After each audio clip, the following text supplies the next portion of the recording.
Maria's FBI career had ended 6 years ago, after a hostage situation where a child lost their life. Now, she was a quiet woman making a living selling donuts on the corner of Main Street. But this morning, when three armed men stormed the bank across the street, they were about to learn that Maria's true expertise wasn't making donuts. It was persuading even the most dangerous criminals. The morning sun cast long shadows across Main Street as Maria Santos wheeled her bright yellow donut cart to its familiar corner at exactly 5:47 a.m. For 6 years, this had been her routine. The same spot across from First National Bank, the same cheerful smile for every customer who approached her modest mobile bakery.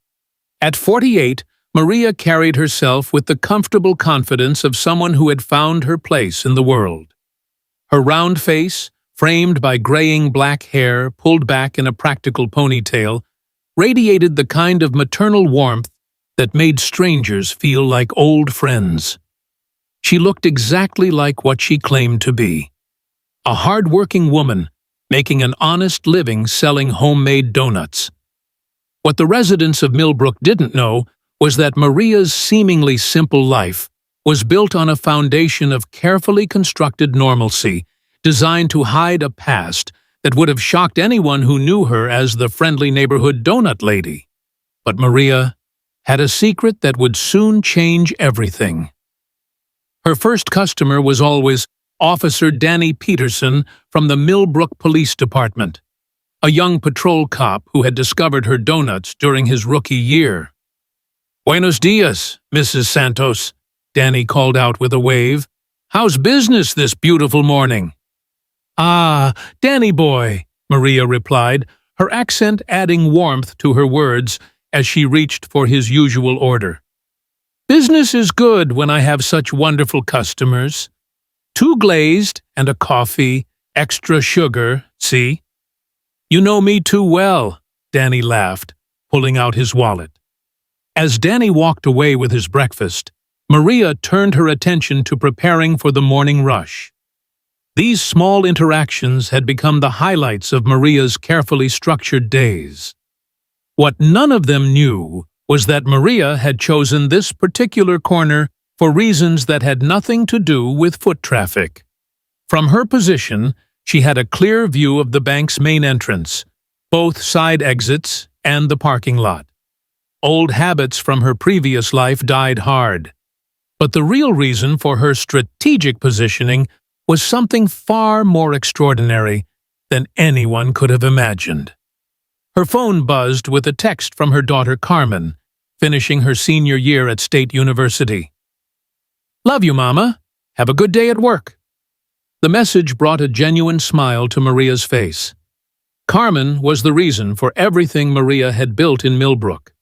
After the incident in Detroit 6 years ago, when something had gone tragically wrong in her previous career, she had realized that her dangerous past was incompatible with being the mother she wanted to be. Carmen thought her mother had always been a small business owner. The truth about what Maria used to do, and why she had to leave it behind, was carefully omitted. Some truths were too heavy for a daughter to carry.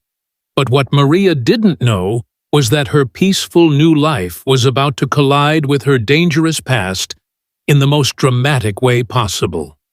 And the collision would happen sooner than she ever imagined. At 10:30 a.m., as the morning rush died down, 3 men stepped out of a black van parked in front of First National Bank. Maria noticed the vehicle. Her training made it impossible not to notice unusual patterns, but she was focused on serving Mrs. Patterson her senior discount coffee.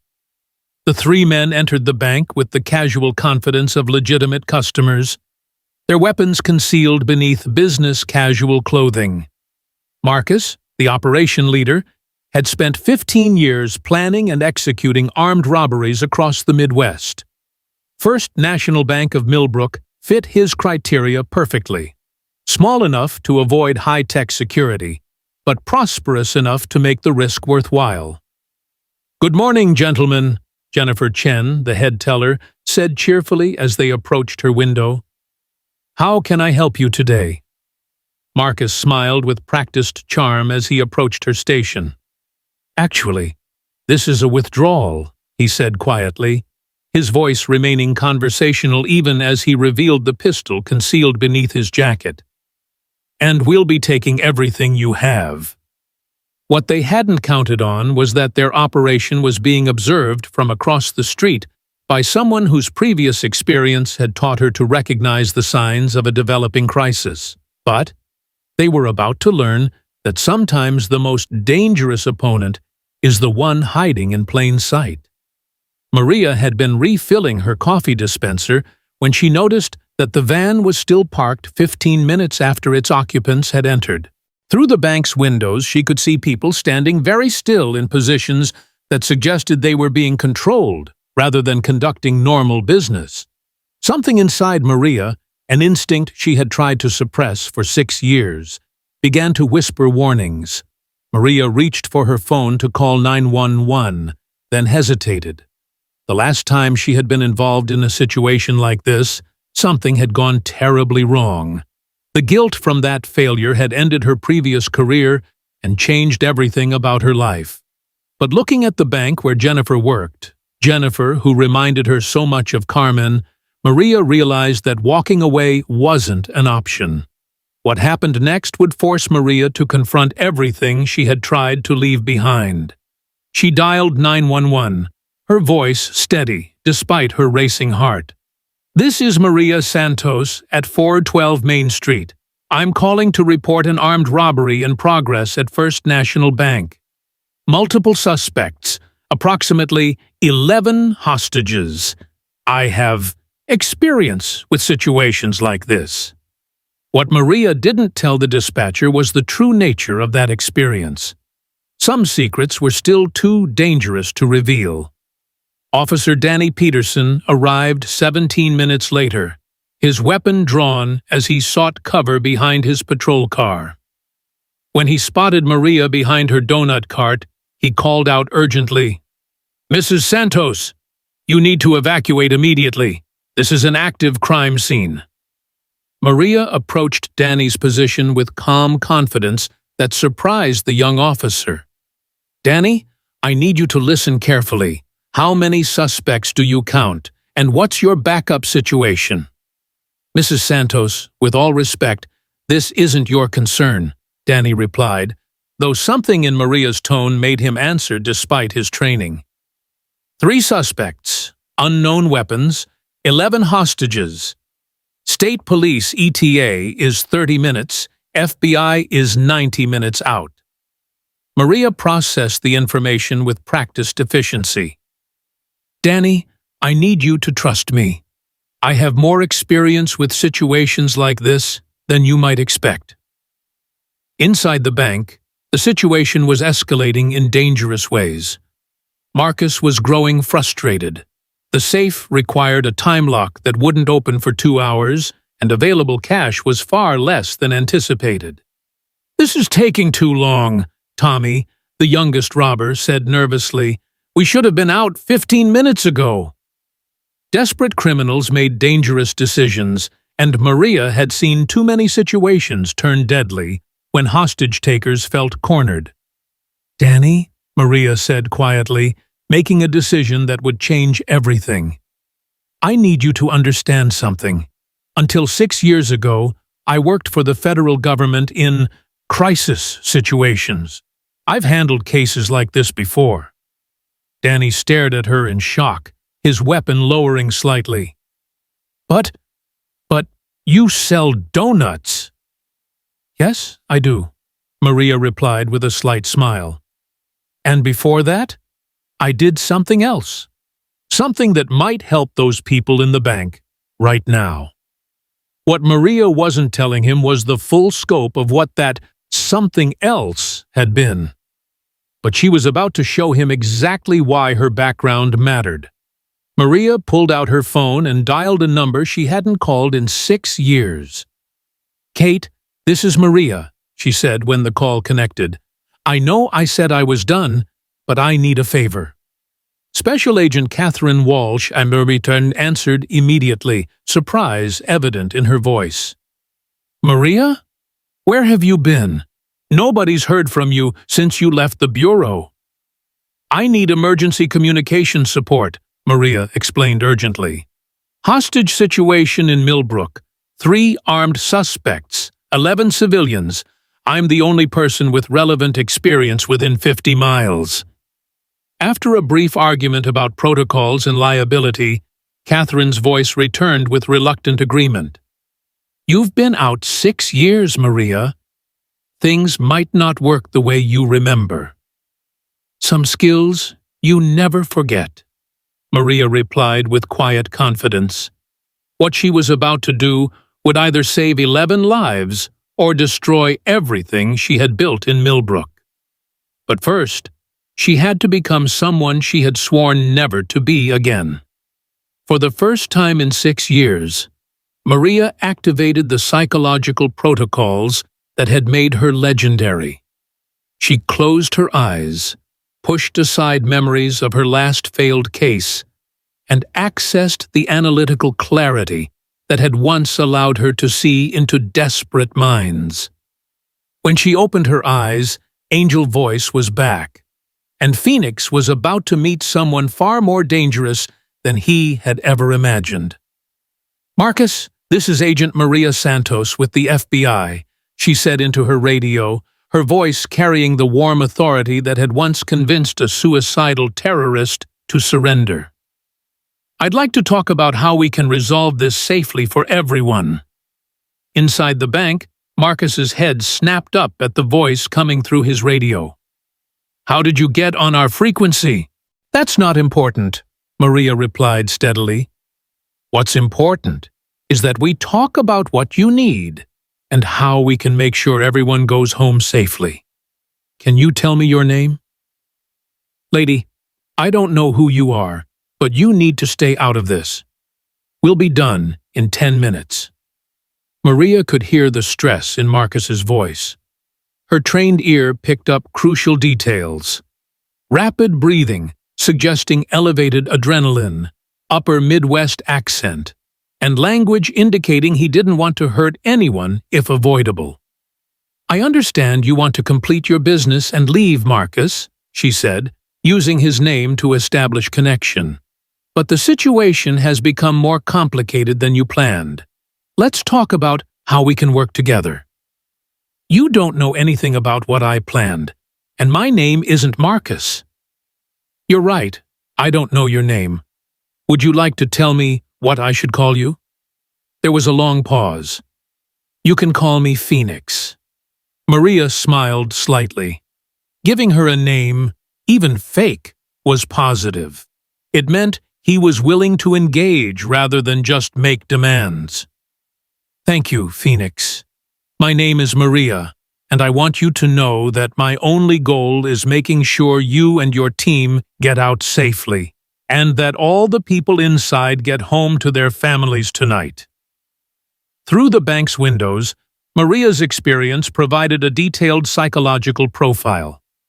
Phoenix was professional enough to plan sophisticated robbery, but emotional enough to be rattled when things went wrong. Dangerous, but not a killer unless forced. Phoenix, I can see you're dealing with unexpected complications. The security systems aren't working as planned, putting pressure on your timeline. Is that accurate? The silence told Maria everything. Phoenix was surprised she understood his situation so clearly. Let's say you're right, Phoenix finally replied. What exactly are you suggesting? I'm suggesting we talk about what you really need and see if there's a way to get it without anyone getting hurt. For the first time in 6 years, Maria felt something she had thought was gone forever. The confidence that came with knowing exactly what to do in an impossible situation. But her success was about to be complicated by someone whose arrival would threaten everything she was building. What she didn't know was that her biggest challenge wouldn't come from the criminals inside the bank. It would come from someone who was supposed to be on her side. 20 minutes into the negotiation, Captain Rodriguez's voice cut across the police radio.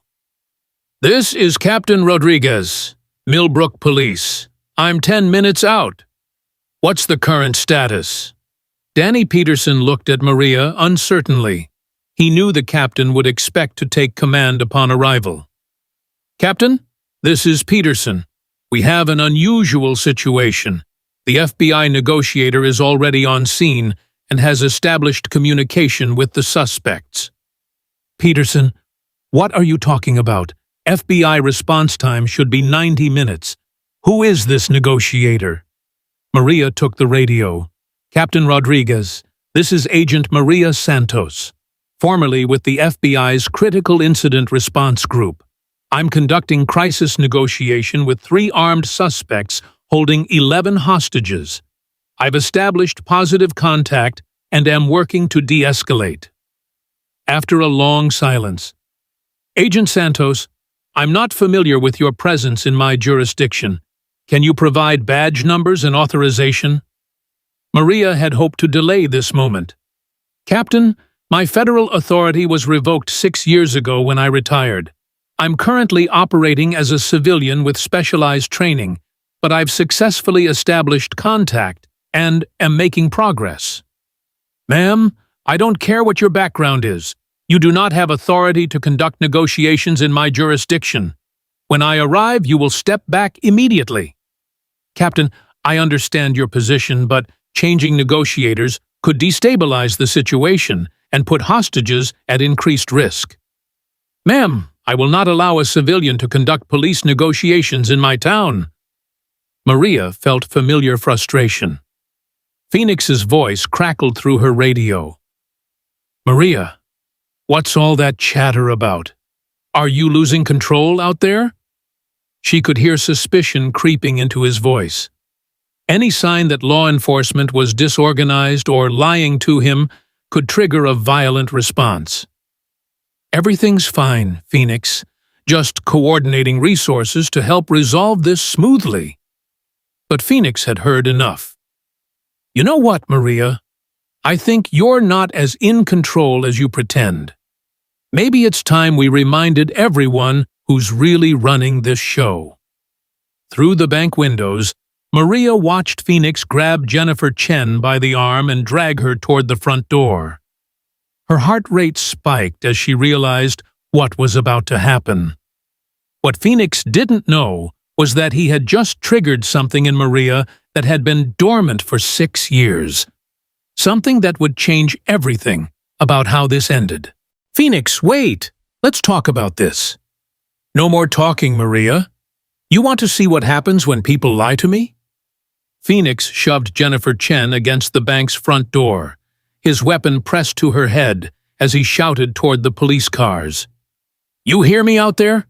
You've got 30 seconds to get me that FBI agent you've been lying about, or this girl dies." Maria's world narrowed to a single terrible focus. Through the glass, she could see Jennifer's terrified face, so young, so much like Carmen. This was exactly the scenario that had destroyed her 6 years ago. A desperate hostage-taker threatening an innocent life while demanding the impossible. Captain Rodriguez's voice exploded over the radio. "What the hell is happening? Who is this woman, and why does the suspect think she's FBI?" "Phoenix," Maria said into her radio, her voice steady despite her racing heart. "Jennifer has nothing to do with this. She's just trying to make a living, just like you. Let her go, and we can work this out." 20 seconds, Maria. Where's your backup? Where's your authority?" Danny Peterson looked at Maria with desperate eyes. "Mrs. Santos, Agent Santos, what do we do?" Maria stared at Jennifer through the bank window and felt 20 years of training collide with 6 years of guilt. The last time she had faced a moment like this, she had hesitated, second-guessed herself, and a child had died. She had sworn never to put herself in this position again. But Jennifer wasn't just a random hostage. She was the girl who waved every morning, who saved the best cinnamon twist, who reminded Maria why small-town life was worth protecting. "Phoenix," Maria said, stepping into the open where he could see her clearly. "I'm the FBI agent you're looking for. My name is Maria Santos, and I've been negotiating with you for the past 30 minutes. I don't have a badge anymore, but I have something better. I have 20 years of experience keeping people like Jennifer alive." She began walking toward the bank, her hands visible and empty. "You want to know why I don't have official authority? Because 6 years ago, I failed. A little girl died because I made the wrong choice. I retired because I couldn't live with that failure." "Stay back!" Phoenix shouted, but there was confusion in his voice now. "But today, I'm not going to fail," Maria continued, still walking slowly forward. "Because Jennifer reminds me of my daughter Carmen, who's in college now because I gave up everything to make sure she had a safe life. And I will not let you hurt someone's daughter the way I failed that little girl 6 years ago." She was 20 feet from the bank now, close enough that Phoenix could see her face clearly through the glass. "You know what, Phoenix? You're right. I'm not really FBI anymore. I'm just a woman who sells donuts and worries about her daughter and knows what it's like to fail when someone's life depends on you making the right choice." She stopped walking and spread her arms wide. "But I'm also the woman who talked 847 people out of situations exactly like this one. I'm the woman they called Angel Voice, because I could find the words that brought people back from the edge. And right now, I'm asking you, one human being to another, to let Jennifer go home to her family tonight." The street was completely silent, except for the distant sound of approaching sirens. Through the bank window, Maria could see Phoenix's face, and she recognized the expression of a man realizing that everything he thought he knew about his situation had just changed. What he was about to discover was that sometimes the most unlikely people possess the most extraordinary power. "You're just a donut lady," Phoenix said quietly, but his weapon had lowered slightly. "Yes," Maria replied, "I'm just a donut lady. But I'm also the person who's going to make sure this ends with everyone going home safe. Including you." For a long moment, Phoenix stared at Maria through the bank window. Then, slowly, he released Jennifer and stepped back from the door. "You're serious," he said into his radio. "You really are just a donut lady." "I'm exactly who I said I was," Maria replied. "Someone who understands that people make mistakes, but that doesn't mean those mistakes have to define the rest of their lives." Phoenix looked around the bank at his two partners, then at the 11 hostages who had been watching this entire exchange with growing hope. When he spoke again, his voice carried the exhaustion of a man who had been running from something for too long. "What happens if we surrender?" he asked quietly. "I mean, really, not the official line, what really happens?" "Really?" Maria replied with complete honesty. "You'll be arrested, charged, and probably convicted.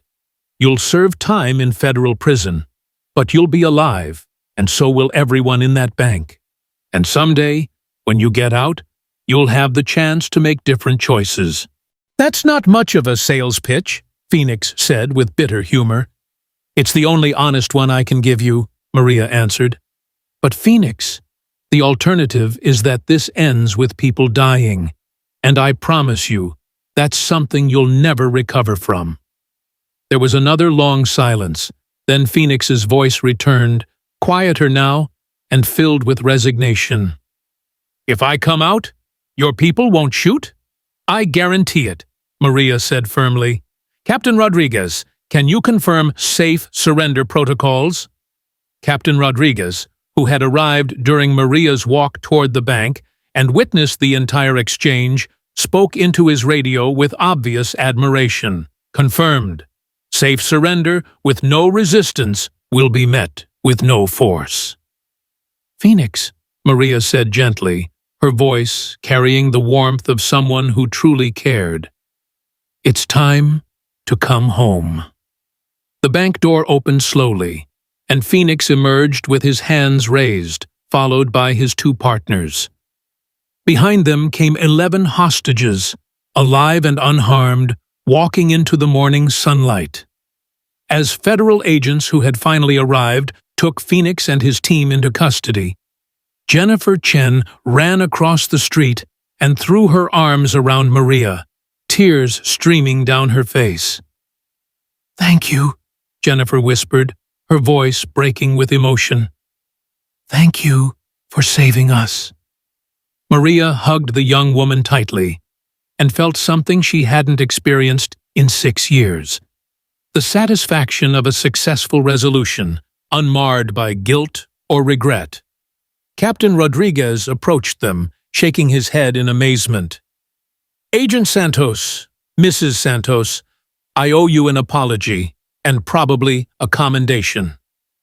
"Just Maria is fine," she replied with a tired but genuine smile. "And you don't owe me anything.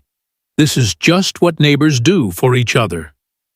But as the morning wore on, and news crews arrived and reports were filed, Maria realized that her carefully constructed quiet life was probably over.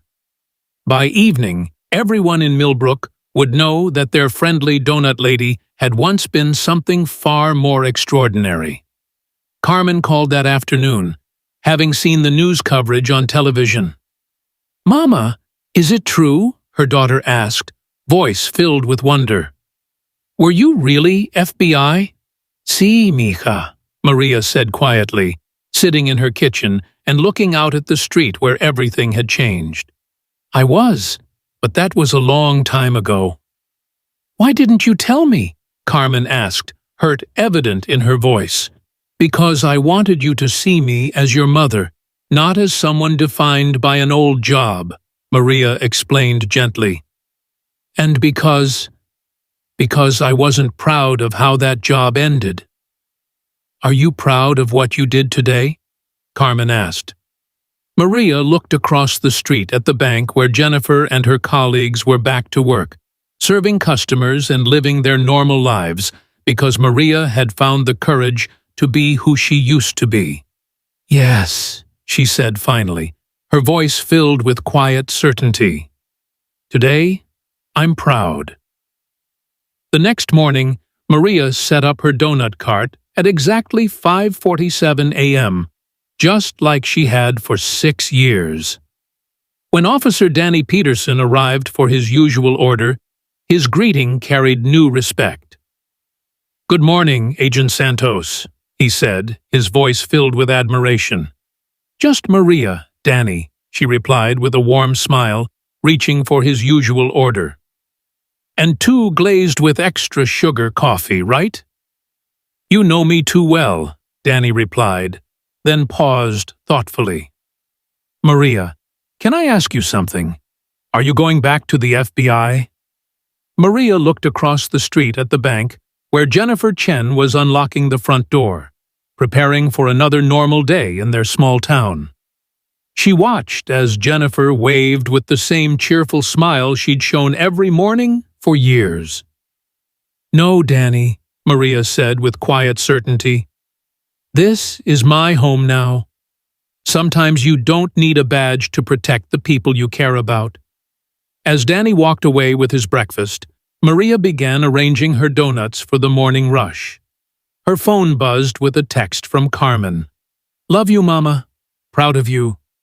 For the first time in 6 years, Maria Santos felt completely at peace with both who she used to be and who she had become. And if Millbrook ever needed her special skills again, she would be ready. Not as an FBI agent, but as exactly what she was. a woman who sold donuts, loved her daughter, and understood that the most important negotiations were the ones that brought people safely home. Set up her donut cart at exactly 5:47 a.m., just like she had for 6 years. When Officer Danny Peterson arrived for his usual order, his greeting was different. "Good morning, Agent Santos," he said with obvious respect. "Just Maria, Danny, and 2 glazed with extra sugar coffee, right?" "You know me too well," Danny replied, then paused. "Maria, can I ask you something? Are you going back to the FBI?" Maria looked across the street at the bank where Jennifer Chen was unlocking the front door, preparing for another normal day in their small town. "No, Danny, this is my home now. Sometimes you don't need a badge to protect the people you care about." As Danny walked away with his breakfast, Maria began arranging her donuts for the morning rush. Her phone buzzed with a text from Carmen. "Love you, Mama. Proud of you." For the first time in 6 years, Maria Santos felt completely at peace with both who she used to be and who she had become. And if Millbrook ever needed Angel Voice again, she would be ready.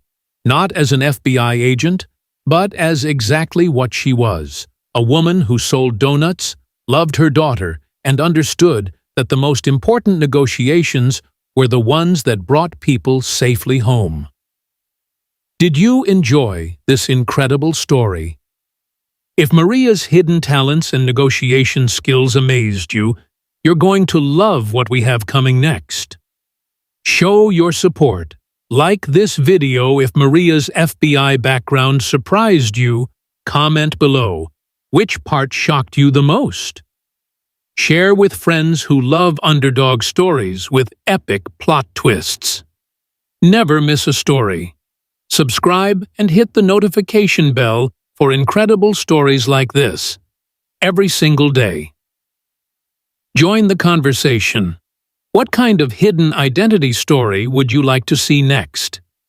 Drop your ideas in the comments.